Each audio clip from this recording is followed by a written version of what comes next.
What it do, y'all? This your boy Kanye the Great coming at y'all with another video. Be sure to subscribe, hit the like button for me.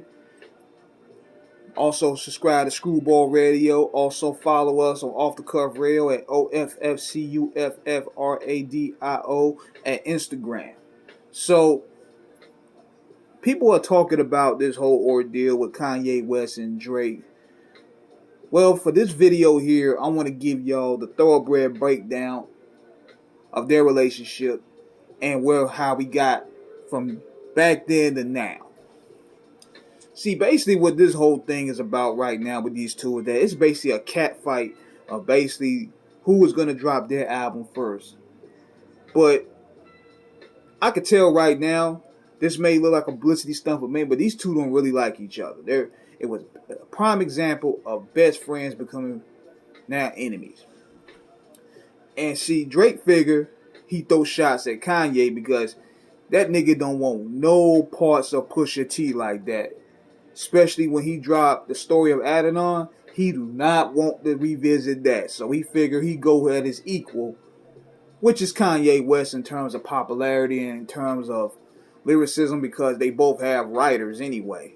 But let's go back to 2010.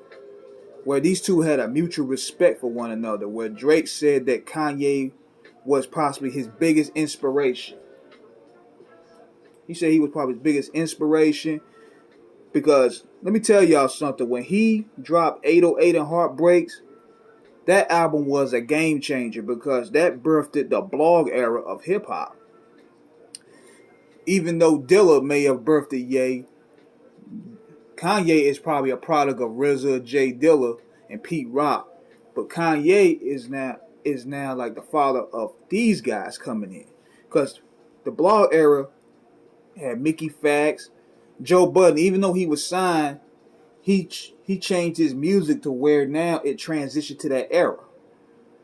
J. Cole, Blue, Currency, Mac Miller, Wiz, Asher Roth, Odd Future, Big Crit, Big Sean. The list goes on. Drake himself. That album was very influential. Oh yeah, and Kid Cudi too. So look at Drake's early covers from 2009 to 2010. They were basically carbon copies of Kanye West's cover art. Kanye even did that dude's first video, which was the best I ever had. But I'm going to tell y'all where I believe, this is my humble opinion on where this thing started. When that video came out, it got canned badly. The video had nothing to do with the song. Drake probably felt a sort of way because the video was almost the end of him. I remember Star going at him saying it's over, he's done. Hot 97 said he was done. A lot of people were clowning this video, and then he fell on stage. Then not to mention he was so corny. So people were already like, man, this dude is done. But Drake happened to have a lot of things going on for himself. He knew how to make catchy songs. He was light-skinned. He had the pretty boy look. He had Lil Wayne and the Universal Machine backing him, so he couldn't lose. Even when he was freestyling, reading a BlackBerry at Hot 97, it didn't matter. He had the machine backing him. So this is where things started to get complicated between Ye and Drake. Pusha T signs to the label because now Drake is signed with Young Money. Pusha is signed to Good Music, and Pusha and Wayne can't stand each other. Pusha and Wayne started throwing shots at each other on Exodus and Ghoulish. So that complicates things. Kanye, hoping to mid fences between camps, he produces for Drake.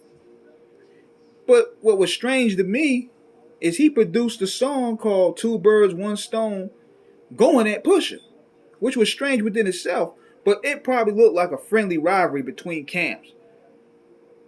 2 Cent Leather and the HDTV Freestyle, they were going at each other. But it really came to a head 2 years ago when Pusha came back with Infrared. And he started going at Drake's pen. So Drake, went there with his, I think, what was that freestyle name? I forgot the name of it at the moment. But he started throwing shots at Pusha's wife. That's where it got personal. Then that's where the story of Adidon came. But see, Drake blames Kanye for giving Pusha that exclusive info that could have possibly sabotaged the rollout for Scorpio, his album that was coming out. Because that rollout was supposed to include him being a father as a revelation to make the bloggers talk. TMZ, Shade Room, and many big outlets talking. Because he studied how Beyonce and Jay-Z does it. They let their music do the talking, and they put all the questions in their music, which builds the anticipation. So now Drake and Kanye are at odds. And there's rumors going around of Drake smashing Kim, which many, include Snoop Dogg, allege that Kiki was all about. So right now, both of these niggas is basically paying patty cake, and Drake figures that Kanye is more of his equal.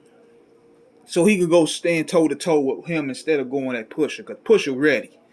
Pusha even said that he got more ready in the cannon.